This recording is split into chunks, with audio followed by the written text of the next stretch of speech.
आता ह्या निमगाव बोगीमध्ये ना 10वी पर्यंत शाळा आहे, तर ना काही मुलींना ना असं जाण्या येण्यासाठी सोय नसती. ज्योतिताई आमची, आम्ही ज्योतिताईचंच आहे आणि आम्ही ज्योतिताईलाच मत देणार आहे. म्हणूनच मतदान करायचे. ते विकास करतातच आमचे इथं कायमच कशाला बी हजर आहे. टक्कर ही काटेकी टक्कर आहे. दोन्ही उमेदवार तोडीचे, पण मानसिंगभाई यांचे काम सर्वात जास्त आहे. कुणी किती ताकद लावा तरी पण घड्याळच निवडून येणार. त्यांनी याआधी पण भरपूर काय केलेले ह्या आपल्या गावासाठी, निमगाव बोगीसाठी. काहीच नाही राहिलेली.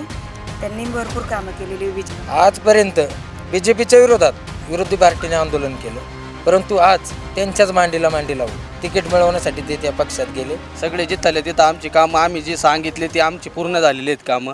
जिल्हा परिषद पंचायत समितीच्या निवडणुकांना आता वेग आलेला आहे. जागोजागी आता त्याचबद्दलची चर्चा ही गावकऱ्यांमधून आपल्याला पाहायला भेटते. काय गावकऱ्यांमध्ये चर्चा आहे हे आपण जाणून घेण्यासाठी आज रांजणगाव कारेगाव येथील कौल हा नागरिकांचा कोणत्या उमेदवाराला जाणार आहे, याच काही प्रश्नांवरती आपण आज चर्चा करणार आहोत. माझ्यासोबत आता गावातील शिक्षण घेणाऱ्या काही विद्यार्थिनी आहेत. त्यांच्या पण काही गरजा अशा असतात विद्यार्थिनीच्या पण, की गावामध्ये हे शिक्षण आलं पाहिजे, शाळा कॉलेज ह्यांना अजून डेव्हलप केलं पाहिजे. तर त्यांचं मत काय आहे हे आपण जाणून घेऊयात.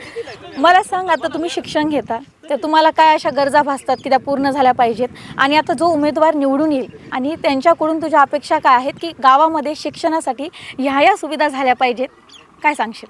निवडणुकीत जे निवडून येईल ना त्यांना आमच्याकडं म्हणजे आमचं एकच मागणं आहे की ना आता ह्या निमगाव बोगीमध्ये ना 10वी पर्यंत शाळा आहे, तर ना काही मुलींना ना असं जाण्या येण्यासाठी सोय नसती. काही मुलींना गाड्या नसतात, घरून एसटीने जावं लागतं, असा त्रास होतो नाही का. आणि मग त्याच्यासाठी गावात 11वी 12वी पर्यंत तरी कॉलेज म्हणजे पुढचे वर्ग उच्च शिक्षण चालू झालं पाहिजे शाळेत गावात. बरं, असं काय वाटतं की कोणता उमेदवार ह्या गरजा तुझ्या पूर्ण करू शकेल, काय सांग? आता म्हणजे असं मला तरी असं वाटतं की मानसिंग भैया पाटील आहेत ना जे ते ह्या गरजा पूर्ण करू शकतील, कारण की त्यांनी याआधी पण भरपूर काय केलेलं आहे ह्या आपल्या गावासाठी, निमगाव बोगीसाठी. कायम ते गावात येत जात असतात, प्रत्येकांच्या समस्या जाणून घेत असतात, म्हणजे प्रत्येकाच्या सुखादुःखात सहभागी होत असतात. आणि म्हणजे एखादं कुटुंब जर दुःखात असेल तर त्याला सावरण्याचा प्रयत्न करतात कायम. म्हणून मला असं वाटतं की ते ह्या समस्या आमच्या सोडवतील अशी आम्हाला अपेक्षा पण आहे, आणि एक प्रकारची आशा पण आहे की ते आमचे पूर्ण करतील.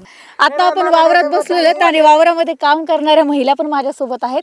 त्यांच्या काय गरजा आहेत आणि त्यांना कोणता उमेदवार हा आवडतो, का आवडतो, आपण त्यांच्याकडून ते जाणून घेऊयात. उमेदवार म्हटलं तर आपल्या ज्योती वहिनी आहेत, निर्मलाताई आहेत आणि स्वातीताई पण आहेत. या तिघींबद्दल तुम्हाला काय वाटतं, किंवा मग याच्याबद्दल तुम्ही मत कोणाला देणार आणि का देणार? अहो, आम्ही आता आहे ना सांगू का, ज्योतिताई आमची, आम्ही ज्योतिताईचंच आहे आणि आम्ही ज्योतिताईलाच मत देणार आहे.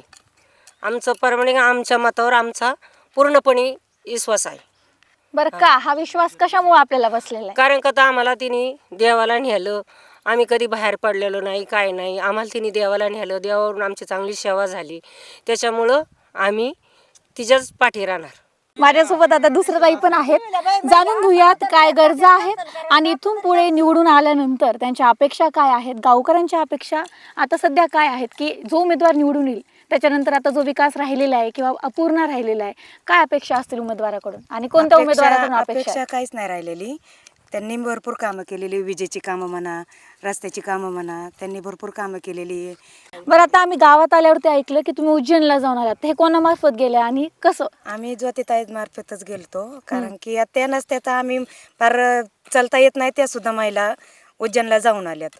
आणि त्यांनी नसते ट्रिप काढली तर आम्ही अजूनपर्यंत गेलो पण नसतो आणि आयुष्यात जाता पण आलं नसतं. म्हणजे घरगुती रोजच्या कामामध्ये, शेताच्या कामामध्ये हे जाणं होत नाही आणि त्यांच्यामार्फत तुमचं हे जाणं झालं, तर तुम्ही त्यांच्यासाठी 2 शब्द काय सांगणार? त्यांनी उज्जैनला ट्रिप काढल्याबद्दल धन्यवाद त्यांचं. आणि खूपच चांगली कामं केली त्यांनी उज्जैनला पाठवल्यामुळं. माझ्यासोबत आता निमगाव येथील ग्रामपंचायत सदस्य आणि उपसरपंच एक आजी आहेत. आपण त्यांच्याकडून काही याच प्रश्नांची उत्तरे घेऊयात, या गोष्टीचा आढावा घेऊयात.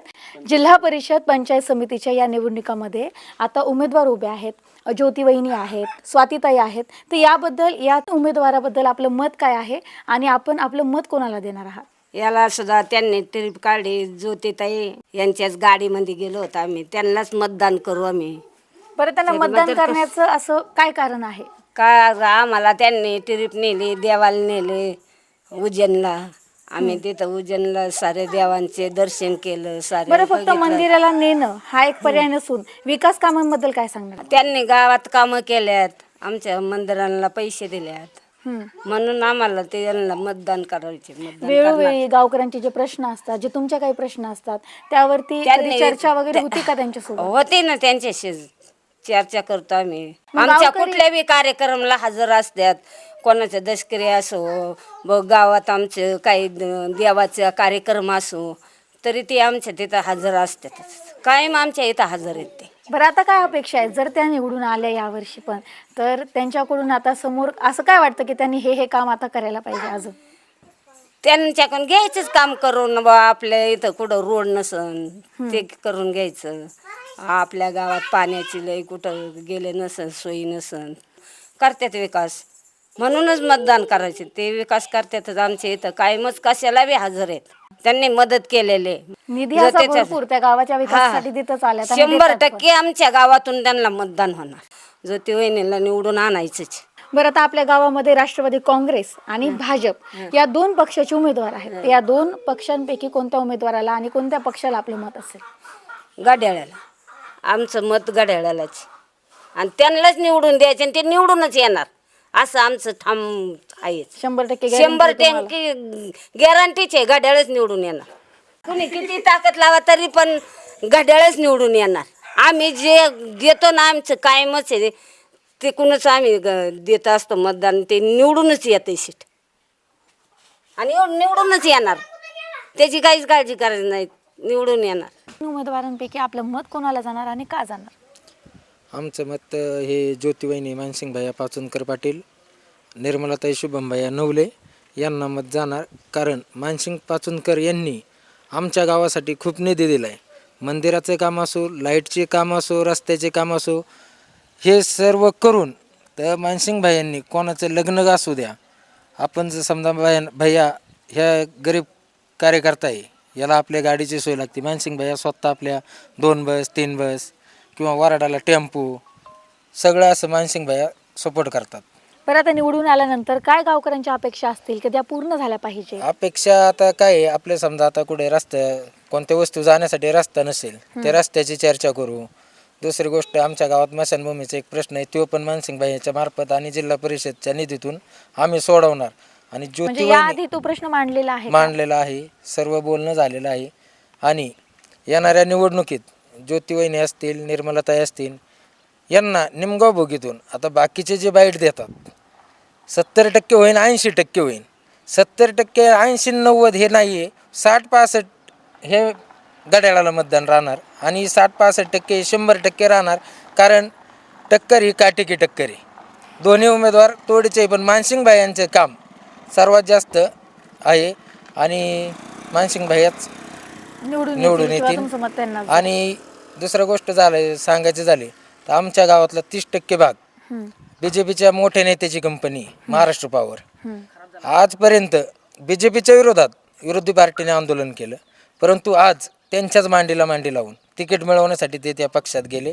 तिकीट मिळवलं, आता महाराष्ट्र पॉवरचा विषय हा स्टॉप केला, त्यांनी तिकीट घेतलं. पण येणाऱ्या निवडणूक झाल्यानंतर जो काय निर्णय होईल, मानसिंग पाचुनकर हे 100% कंपनी बंद करून दाखवतील, हा आमचा ठाम विश्वास आहे.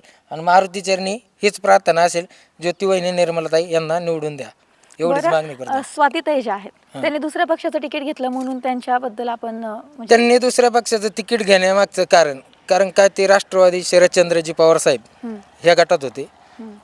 वैयक्तिक आता वादविवाद काय झाला असेल त्यांचं, दोन्ही राष्ट्रवादी एकत्र येतील काही, नाही का. त्यानंतर त्यांनी BJPला जाहीर पाठिंबा दिला आणि तिकडून तिकीट आणलं. ज्यावेळेस त्यांचं BJPत काहीच नव्हतं, त्यावेळेस त्यांनी महाराष्ट्र पॉवर कोण आंदोलन उभं कर कुठं काय, आणि आता जसं त्यांना हे झालं तसं त्या नेत्याच्या मांडीला मांडी लावून बसतात.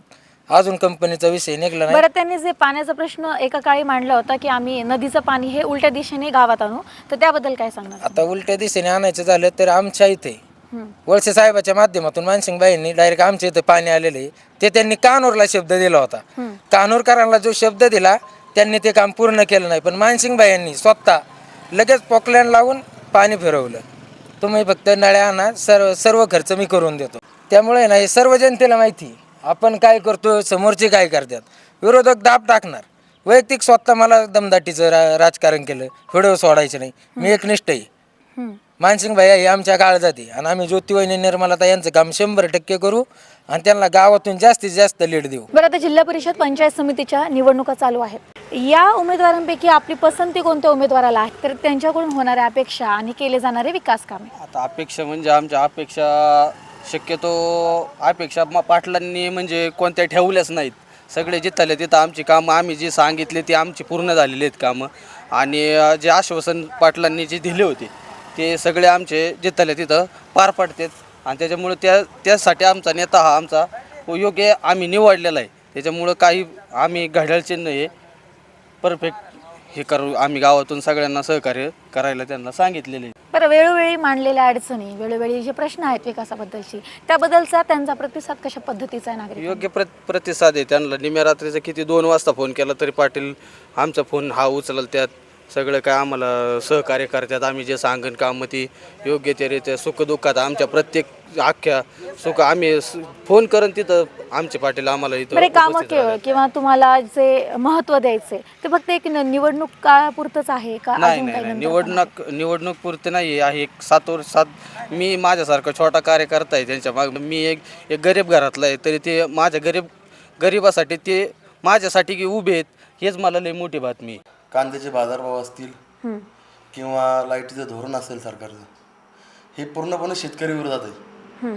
त्यामुळं ग्रामीण भागामध्ये सर्वत्र राष्ट्रवादीचा बोलबाला आपल्याला या ठिकाणी जिल्हा परिषद असेल, पंचायत समिती असेल, या ठिकाणी दिसणार आहे. बरं, आता निवडणूक सध्या आता चालू झालेली आहे. कौल कोणाला जाईल काय वाटतं? कौल 100% राष्ट्रवादी काँग्रेस पक्षाला जाईल. कारण या ठिकाणी सर्व काम करणारे उमेदवार आहेत. निर्मलाताई असतील, संपूर्ण कारेगाव गावातील त्यांना अनेक वर्ष त्यांनी ग्रामपंचायतचा कारभार पाहिला आहे.